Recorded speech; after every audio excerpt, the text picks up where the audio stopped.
وہ وقت بھی یاد کرنے کے لائق ہے جب فرشتوں نے مریم سے کہا کہ مریم، اللہ تم کو اپنی طرف سے ایک کلمے کی بشارت دیتا ہے جس کا نام مسیح اور مشہور عیسیٰ ابن مریم ہوگا، اور جو دنیا اور آخرت میں آبرو مند اور مقربین میں سے ہوگا،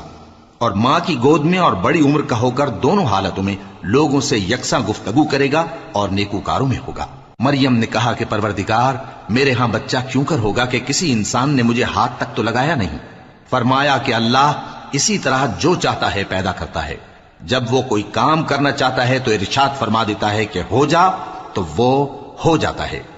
اور وہ اسے کتاب و حکمت اور تورات اور انجیل کا علم عطا کرے گا، اور عیسیٰ بنی اسرائیل کی طرف پیغمبر ہو کر جائیں گے اور کہیں گے کہ میں تمہارے پاس تمہارے پروردگار کی طرف سے نشانی لے کر آیا ہوں، وہ یہ کہ تمہارے سامنے مٹی سے پرندے کی صورت بناتا ہوں، پھر اس میں پھونک مارتا ہوں تو وہ اللہ کے حکم سے سچ مچ پرندہ ہو جاتا ہے، اور پیدائش